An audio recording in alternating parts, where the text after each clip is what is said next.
Hello everybody, good morning and welcome to the United Stand. It's match day. We've got lots to talk about this morning. Erik ten Hag's dream transfer blocked. What are your thoughts on that and who his dream transfer should be? Also, Ryan Gravenberch has been mentioned as a possible midfield option for Manchester United. Is that the type of midfielder you would like Manchester United to go for this season? He can't get a game for Bayern Munich, was a fantastic prospect at Ajax under Erik ten Hag. Is Ryan Gravenberch the sort of midfielder we should be looking at? We've also got some interesting quotes coming in. Apologies for being a bit late. I can't give you too much away because obviously it is all about professionalism and confidence, but a little bit of a back and forth on a WhatsApp there with an agent of a player that could well be signing for Manchester United this summer, who said, big fan of the channel, I've watched it a few times. Just shows you the reach of you and the United Stand and the community that we've got, that you know, a lot of people watch this, the biggest Manchester United fan outlet, and it does get watched by a lot of people. You'd be surprised. But anyway, we'll get on with the show. Nothing really to report on that player at the moment. Just watch this space, because at the moment, that update basically is there is interest. We'll keep you updated. But at the moment, there's a lot of uncertainty around Manchester United because nobody knows what the budgets are. Very similar situation to last year, where we spoke to a few players, including Akanji, who was interested in coming to Manchester United, and was sort of kept on hold whilst we waited to see who the new owner, the new boss was going to be. Ten Hag didn't want Akanji, he ended up going to Man City. So this is sort of what's going on at the moment. But let's hit the headline. So look, as we said, let me give you the headline. So Erik ten Hag's dream summer transfer is apparently Jude Bellingham. The deal is being blocked by Manchester United, but also by the fact that Man City and Real Madrid are way ahead of the race. We spoke about this yesterday morning. Very proud of this community because you do see through the nonsense. And somebody actually said it in the live chat yesterday. I think they did a super chat or something. They said, this is very clear what's going on here. There's a third round of bids. Everybody's frustrated. We'll talk about the frustration from QATAR and Sir Jim in a little bit as well. There's a lot of frustration in the fan base and everybody's really annoyed with the Glazers because they're greedy. A couple of hours later, a story about Jude Bellingham comes out just to make us feel a bit more positive. Lo and behold, 24 hours later, yeah, that deal can't be done. You got played. You got played, bro. You got played. We all got played and we all saw it coming. This is a classic Manchester United tactic when it comes to communication. I don't know whether that Neil Ashton still works for Manchester United as a consultant, but he's had his footprints on a lot of things over the years. This is just classic. Treat fans like idiots. Bad news, people don't like it. Put a fake positive news out. That'll make them feel less angry. And then when they find out that that fake positive story isn't true, they won't be as angry as they were before. It's a classic spin tactic. And what do we get this morning? Sky are saying the priority for Manchester United is a striker. They've got an outside chance for Jude Bellingham. They'd love to sign him. The Telegraph are saying that Manchester United would like to sign Jude Bellingham, but Manchester City and Real Madrid are blocking this deal because they're way ahead. They've been working on it for a long time. It's just the news that we expected, to be honest. Jude says, first super chat since the Manchester tour. Hope you like the Scooby-Doo photo I gave you. Jude, you're a legend. I remember who you were. Thank you very much. Priority is new owners, says Glazers out. So look, in relation to Jude Bellingham, I think that I've been very consistent about this. I spoke about this 7-8 months ago. I said we've got no chance of getting Jude Bellingham because people are working on the deal now and we're not. We're still not working on the deal in April and other people are. This time last year, Erling Haaland had already chosen to go to Man City. You think Man City are sat there going, well, what point should we start talking to Bellingham then and his agent? Should we wait until June? They're talking to him now. They've been talking to him for ages. So have Liverpool. So have Real Madrid. Bellingham sat there thinking between Real Madrid and Man City at the moment. That's what he's going to do. He's going to go to one of those clubs. Man United are not in this race. They are outsiders in this race. They've got a less than 10% chance in this race. And that only is if Bellingham is adamant he wants to come to Man United and wants to wait to see if we actually have a new owner by the time he can leave Dortmund. There's no chance. There's no chance at all. And you talk about blocks, you can say Man City are blocking the deal. You can say Real Madrid are blocking the deal. But actually, the people blocking the deal, can we just call it out for who it is? Ten Hag would love Jude Bellingham. I don't disagree with any of the stories that have come out in the last 24 hours and the last 6 months. There's plenty of evidence that Erik ten Hag is a huge admirer of Jude Bellingham and probably would drop any transfer to try and get him, other than De Jong. He loves Bellingham. That is not in denial. Who's blocking this deal? Well, there's only one place to look. It's the same people blocking the sale. It's the Glazers. Jude Bellingham could be wearing a Man United shirt. The reason he won't wear a Man United shirt is the same reason Old Trafford is a crumbling decay of mess. It's because of the Glazers. I think sometimes in our fan base, we think we're hard done by. We think there's different reasons for why we are what we are. Everything goes back to the Glazers. And somebody will say, go and get the Norwich scarves, but it's true. Everything goes back to the Glazers, and the block on the Bellingham deal is the Glazers. If we had competent owners, we'd be in that deal. JT says, classic damage control by the Glazers, Mark. 100%, 100%. And hi, Mark, which would you prefer? Glazers to stay another year or Adam to ask a question about Harry Maguire in every press conference next season? Well, Adams actually hit back and said he stands by the question for Harry Maguire and he'd do it again if he could, and he'll do it next time. So, bit of a standoff here. You know, he thinks it's important to ask a question about Harry Maguire every press conference. So, hello, Mark. Do you rate Tielemans in our midfield? Maybe we can get him cheap if Leicester gets relegated, says Guantanamiller. I think, unfortunately, you've just exposed the problem with Manchester United.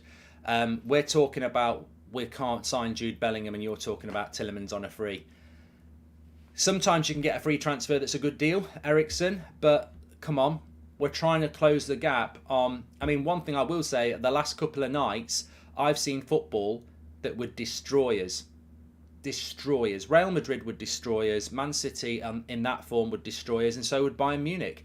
I've seen teams who knock the ball around, confident... I mean, Real Madrid last night were up against a Chelsea side that was trying to win the ball off them. 92% pass accuracy with double the amount of passes Chelsea had. The way they move the ball forward, unbelievable. Man City can do that. Even Bayern, they just can't defend, but they can move, and they haven't got a striker. We're miles off that. We've had a brilliant season by beating teams that are around our level. We're not ready for Real Madrid, Bayern Munich, Man City at that level, and buying Tielemans won't make us ready. The reason Man City and Real Madrid and Bayern Munich are at that level is because they're buying people like Mane, Tchouameni, Haaland. If you want to be the best, you got to buy the best. And Tielemans, to me, is just another bargain basement signing that satisfies greedy owners. You can pick up a bargain, but not Tielemans. Anthony Heath says we beat Barcelona. I don't know where you were, Anthony. I don't know what coma you've been in, but Barcelona aren't in the Champions League. They got kicked out in the group stage. So, and Barcelona was a close game, mate. I don't think Barcelona are the benchmark for what I've just spoken about there.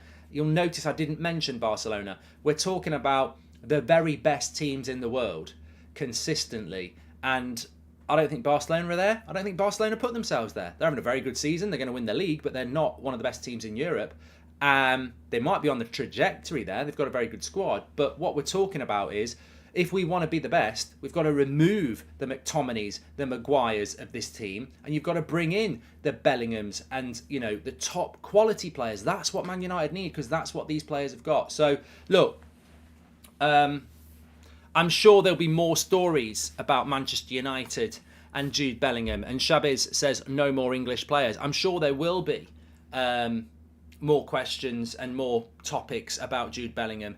But I, as an opinion, and this is a news show, as an opinion, I'm not surprised by the stories this morning. That, you know, basically we've gone from story about signing Bellingham after third round bid anger to 24 hours later, well, United would like to, forget what we said yesterday. Man United would love to sign Bellingham, but they can't. And that's the story. That is the story. That's the story that always has been there. Man United would love to sign Bellingham, but they can't. Why can't they? Because of the Glazers. It's as simple as that. The Glazers will block any deal for Jude Bellingham because we are buying a striker, and that's all the Glazers can afford at the moment. Andreas Roy says, I'd rather Frankie de Jong than Bellingham. So would I. So would I. I actually would. I like Jude Bellingham. I think he's a fantastic player, but I would rather have Frankie de Jong than Jude Bellingham. Next story I want to talk about. Nazir says Gravenberch would be a good addition in the midfield. I'm going to just run a poll on this, actually. It's a very easy one. Ryan Gravenberch, yes or no? This summer, as our midfield signing, yes or no? Not supplemented by anybody else. It's not de Jong and Gravenberch. It's not Bellingham and Gravenberch. At the end of the day, Nunez, Gakpo, and now Bellingham, says Shabazz. Felix, the list is long, even in the Ten Hag era. Ryan Gravenberch at Ajax played under Erik Ten Hag and looked like a really, really exciting midfield prospect. There ain't no doubt about that. There ain't no sunshine when she's gone, and there ain't no doubt about that. He is currently 20. He won't be 21 until next month. There is no doubt there is a talent there. He has gone to Bayern Munich. He can barely kick a ball. They don't give him any game time. Is he the sort of player to bring to Manchester United this summer? Well, there's a yes and there's a no here. 63% of you are saying yes. I like the player. If we'd have been buying him last summer, I'd have been very excited. My concern with Gravenberch is there's a reason he's not playing for Bayern Munich, and it's not, Kimmich is fantastic, but Goretzka, I think you could get in that team if you were good enough. He never hardly plays. Now, if you're bringing him into Manchester United, the way it works at Man United, would he not just be another Van der Beek, who everyone gets excited about, but then he's behind Fred and McTominay?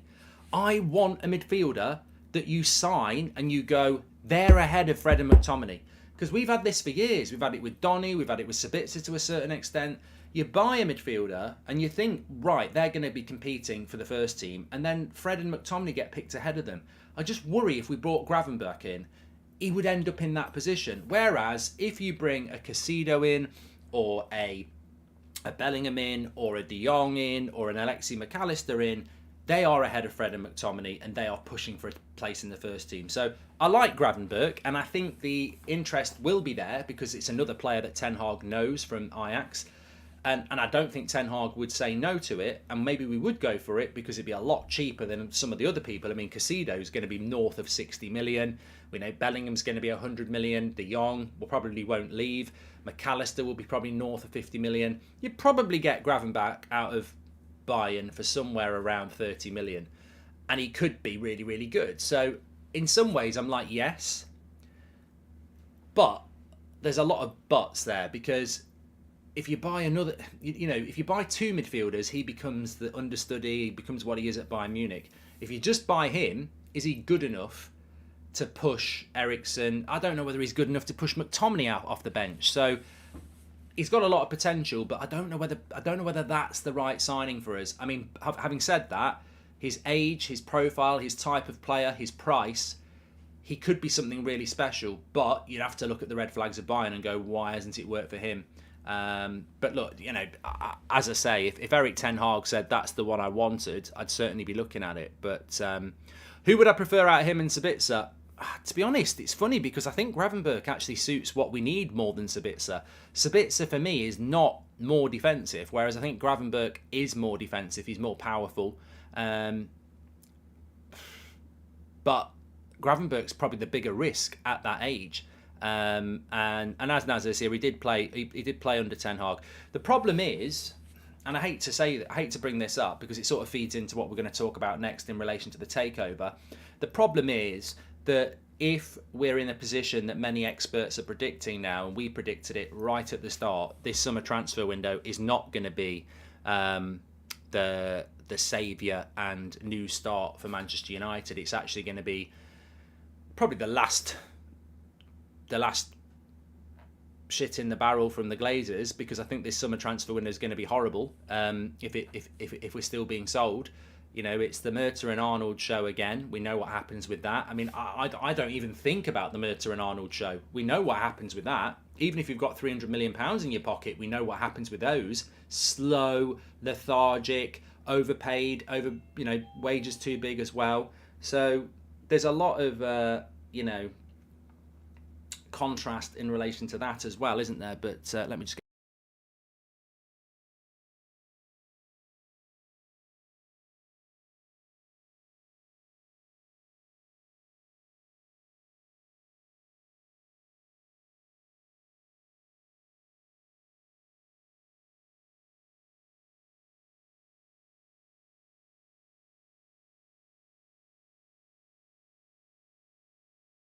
don't know whether it's like that in your house. There can be hundreds of people in the house, and the person who's actually working, doing a stream, is the one who has to go and get the door.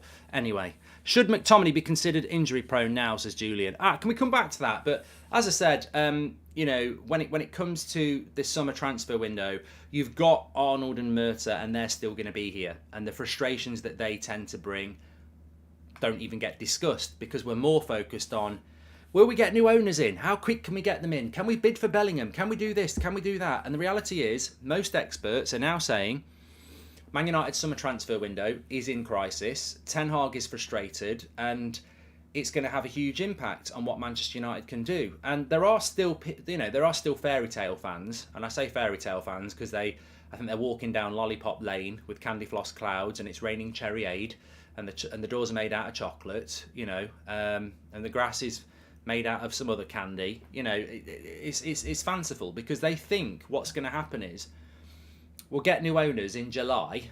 They'll go, there's 300 million quid, and we'll buy Bellingham and Osman. What they don't realise is that's not how football works. Jude Bellingham is talking to clubs now and may well have made his decision already. You can't ring Jude Bellingham up in the middle of July because he's already on pre-season tour with Man City. You know, you can't ring Osman up in the middle of July because he's already decided to go to Chelsea. So actually, it's not about, oh, everything's fine as long as we get the new owners in at some point in the transfer window. You're wrong. You need your new owners in yesterday, because the summer transfer window started 3 months ago. There's one or two players that hasn't started for, but their agent's still talking. Napoli can say, we're not talking to any clubs about Osman until the end of the season. And Spurs can say, we're not talking to any clubs about Harry Kane at all. But Spurs and Napoli aren't the agents of Osman and Harry Kane. And those conversations will be going on. They've been going on for a while. So this is what experts are telling you that some fans don't want to listen to. It's the summer transfer window is in jeopardy in a very, very big way, because it's not about having an owner at some point in the summer transfer window. It's about the fact that we haven't got one now. We don't know what the budget is. We're talking to players. Cue what that was on my WhatsApp before I started. We're talking to players and their agents now, and we're basically saying, can you wait and see? We'd like to buy you, but we don't know whether we will. I'm sorry, you get a phone call from Liverpool and say, we want to buy you, we've got the money, and this is the deal. Off you go, because players want to feel wanted. Not many players are going to go, don't worry about it, I'll turn Real Madrid down, I'll turn Man City down, I'll turn Liverpool down, I'll turn them all down, because I might want to sign for United and Ten Hag.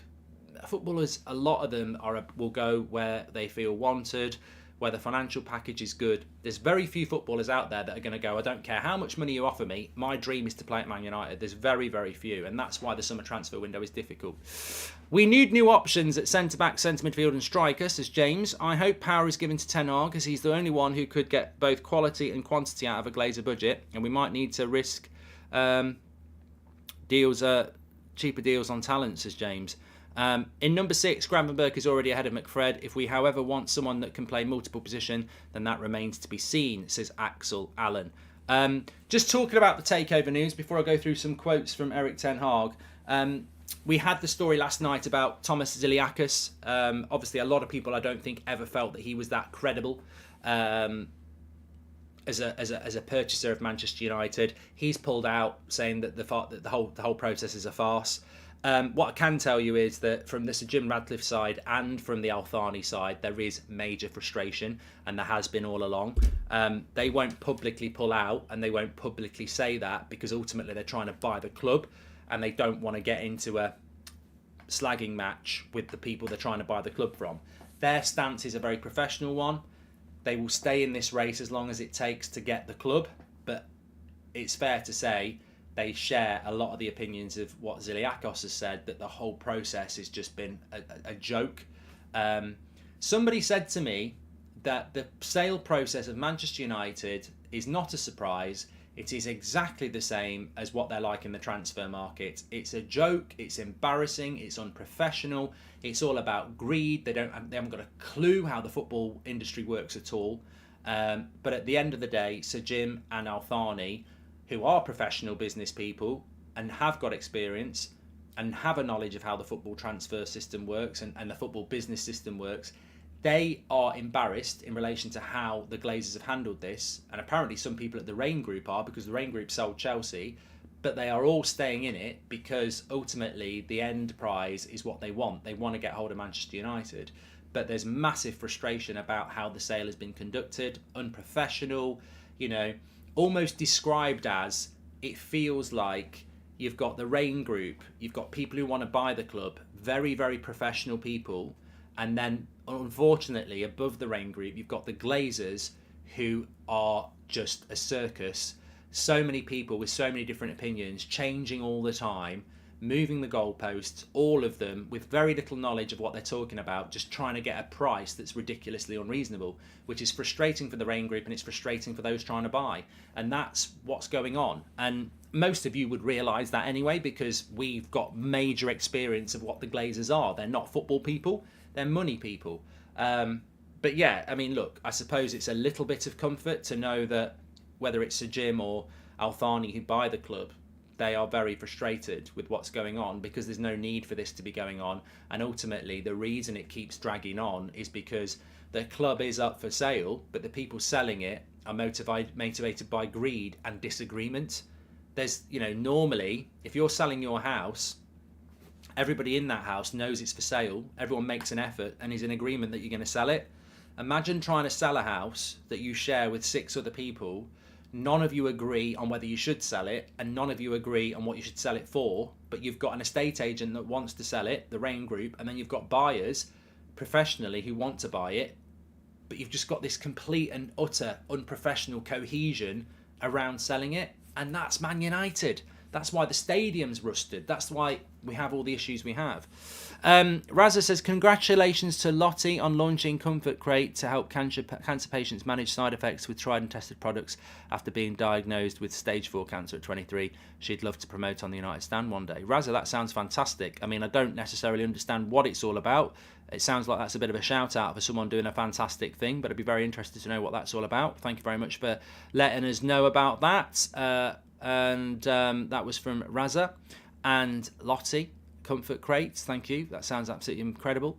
And Ray Carl Brown Amori says, hi Mark, I'm not surprised by our transfer window. This has been like this for 10 years. Spend big to get in the Champions League, then next season our transfer window is in tatters, says Ray. Yeah, I mean, I think that with regards to that, Ray, we have often spoken about the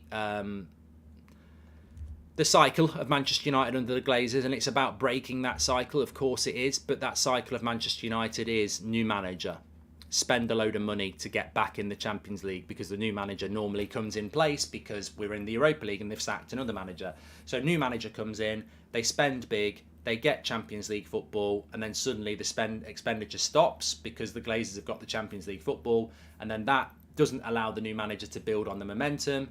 The handbrake goes on, and then the decay sets in. And again, that sort of indicates massively the problem with Manchester United is that we are run by people who don't know what they're doing. And I would take that down to board members as well, because where's the board member screaming and shouting at the Glazers saying, you can't just keep spending a load of money to get us in the Champions League and then not spend the money, because we'll be out the Champions League again and the cycle continues. And when you look at the last 10 years for Man United, there's at least 3 distinctive cycles where it has gone like that. New manager, spend money, get in the Champions League, handbrake on, that manager starts to struggle, sack them. New manager, spend the money, Champions League, handbrake goes on, things start to go wrong, sack them. And normally what happens is you get a manager like Van Gaal and Mourinho, who when the handbrake goes on, start getting angry and frustrated and falling out with players and board members, because they know what's going to happen because they're experienced people. It is a cycle that we need to break. I don't think it breaks if we keep the Glazers, and I think it's a big problem for Erik ten Hag if we can't get this situation solved ASAP. Let's just have a quick look at some comments from Erik ten Hag. Match day tonight, by the way. Rakitic has described this tournament as Sevilla's tournament, talking a big game ahead of a big game. I think he's the captain of Sevilla now, Rakitic, obviously formerly of Barcelona. It might be Sevilla's tournament, but that's not scary because they're rubbish in the La Liga this year. And also, Sevilla can have the Europa League. If it's your tournament, it's a big indication that you spend a lot of time playing in it. We want to be in the Champions League. We're just passing through. So yeah, we're just looking. We're not buying. And let's beat Sevilla. Let's win this tournament, and let's never play in it again. Erik ten Hag has been speaking about Manchester United's success, by the way. He said, on still being in every competition, this is what Man United stands for. We want to compete. We want to win every game. And that has to be our culture, to win every game. And that is what we have done throughout the whole season. And that's why now we are where we are now. Obviously, people will start shouting 7-0 and stuff like that. But you know what? Patrick Berger, who's a German journalist, says that Manchester United only have an outside chance of signing Jude Bellingham this summer. Erik ten Hag urgently wants him. I think this is where the hype has come from. I think it's a perfect spin story, isn't it, to deflect away from the sale. Erik ten Hag urgently wants Jude Bellingham, but they've got no chance of signing him. You know, it's like me when I was a kid. You know, Mark Goldbridge urgently wants a Sega Mega Drive, but he's going to get a pair of socks. Let's put it on the back of the paper and get the fan base hyped. Oh, I'd love a Mega Drive. Oh, the games I could play on it. I'd really enjoy it. I'd only play on it an hour a day. I'd polish it. I'd clean my room. It would be the best. We'd be brilliant together. Me and the Sega Mega Drive. I'm not getting one. And I think that's the story. Erik ten Hag would love Jude Bellingham. You're not getting it. Let's all talk about it's going to happen when it's not. Erik ten Hag on Sevilla, he says they have the record of Europa League winners, and if you want to beat them, you have to give your best performance and you have to do it in 2 legs. He says we are in the right position as a team. We are competing in 3 competitions. We can win everything in those competitions and we can go to the end of the season. This is the situation you want to be in, and the players want that as well. This is the way. He says on Martial and Eriksen and Casemiro being back, that's what I mean. So that's the very good news, that we have players that drop out, other players and then returning, and quality players are returning. And on not having Marcus Rashford, he said, yes, we have a squad, we have squad depth and we can replace him. Of course, when players fell away, we can bring in other qualities into the team, and as a team, you have to adjust. He said Luke Shaw should be back soon, and we're hoping he'll be back really quick as well. I think the FA Cup's a massive priority for Manchester United now. I don't know what everybody else feels about it, but I just think that with them looking so good in the Champions League and so good in the Premier League, we at least this season we can have a say in that. Look, I want to win the Europa League, I really, really do, but I also want to. I want us to win the FA Cup. I know it's a bit small time, but I guarantee you, if Arsenal were playing Manchester City in the last game of the season, and Arsenal were 5th, and Man City were top, and Man City were about to break their invincible record, Arsenal would treat that like the biggest cup final in the last 20 years. So I don't think it's small time. It's about #stop the treble, says Gaz. It's not small time because you're protecting your heritage, you're protecting your identity. What people forget is if Man City win the treble, we've already done it. So they won't be the first team to do it. What the argument would be is, are they better than the treble winning Man United side? That's what people will start arguing about. But ultimately, it's the same thing that we've done. But we should fight to our last breath to stop that from happening. And I think we can. I think we definitely can. And I think the FA Cup is a major priority for me at the moment because I don't want them to win the treble. And at least I can be honest and say it. I don't want them to win the treble. It's why I want Arsenal to win the league. It's why I want Real Madrid to win the Champions League. And it's why I want us to win the FA Cup. We've got to try and stop that. And I don't think it's small time and petty to want to protect the biggest thing I've ever seen in Manchester United, in my Manchester United life as a fan. It was unbelievable what we did, and I don't want anybody else to achieve it because it's ours. We own that, and it was amazing, and it is amazing, and I don't want anyone getting anywhere near it. The fact in life is that somebody will do it at some point. Liverpool got very close to it in 77? They were very close to it. They won the European Cup, they won the Division 1, and we beat them in the FA Cup. I think it was 77. So 77, Liverpool got very close to it. 99, we did it 22 years later. 2023, it's about time somebody did it, really. So you know, it's logical that somebody will do it. Some people seem to think it won't be done again. I think the treble is ridiculously hard to do, and any United fan who lived it with United will tell you that. But I think there is a perfect storm where it can happen. I actually think, and I've said it before, I think the Man City charges has actually given them the boost. I think if they hadn't had those charges, I think they might have lost a couple of games. I think it's completely solidified that team. I look at people like Grealish now. He's playing like he's possessed. And so's the team. It feels like ever since they got the hit with those charges, and maybe they're not guilty, because they certainly feel like they've been victimised. And we've seen that with United under Sir Alex for many times. When you've got that siege mentality, us against the world, it's a very powerful thing. And Man City at the moment seem completely focused and driven on that. So they are a threat for it. It's a big ask for them to do it, but we've got to be a part in trying to make it hard, as of Real Madrid, as will Arsenal be. Sakif says, win both Europa and the FA Cup. We need Man City to be trophyless. Arsenal got to win the league, says Sakif.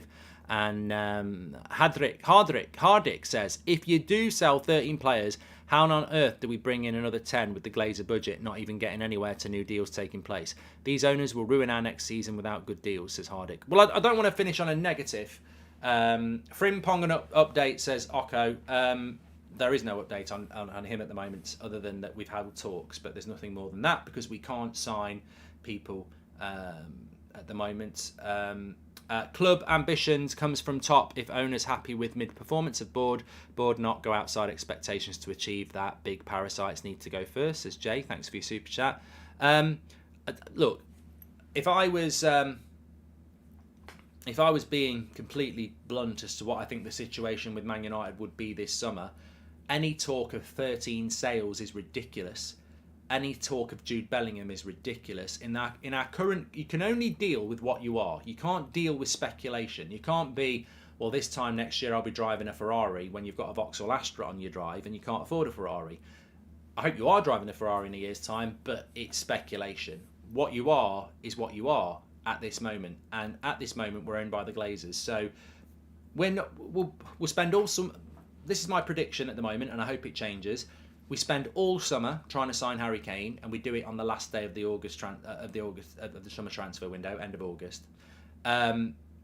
Anything else we sign is small time because all the budget's on Harry Kane, and then we will sell hardly anybody because we'll be focusing on the Harry Kane deal all summer and we won't have time to focus on anything else. Because forgetting about the sale, we've still got the same people that are incompetent at transfers. So with the Glazers still here, you've still got the same director of football, the same CEO, the same negotiators. So I can see at the moment it's going to be a really, really tough summer to watch. And I don't think we'll see loads of players leaving because United's stance has always been, if it's too hard, ignore it. And selling people, whoever it is, we all know who should be sold, but selling those people, that's hard when those players are on a lot of money and are like, I don't want to go. And United are rubbish at that. Why do we not play Bruno as our striker tonight, says Ted? Because we're going to play Anthony Martial. We're going to play Anthony Martial as a striker. And we're going to beat Sevilla 2 or 3-0. Thanks everyone for watching. Smash a like on the video. Don't forget to subscribe. Massive game tonight for Manchester United. It's our turn. It's Thursday night. It's the Europa League. Hopefully we won't be doing any Thursday night stuff next year, so we may as well enjoy it while we can. Quarterfinals, big tournament, some good teams in it, starting off with Sevilla tonight. Let's go get it. Thanks everyone for watching. Smash a like on the video and subscribe. Don't forget, I think I did pin it in the chat. It might be there, it might not be, but it's certainly in the video description. If you want to get one of these United Stand merch, ship worldwide, all I can say is our hoodies quality are absolutely fantastic. You know, you can put it in the wash numerous times and it's like it's brand new. Really good quality, and we do ship worldwide. So if you want to get yourself some Martinez, I think we still do the Last Dance ones, which are sort of iconic as well. Check them out in the live chat, and I will speak to you all later on. Speak to you in a bit. Thanks for watching.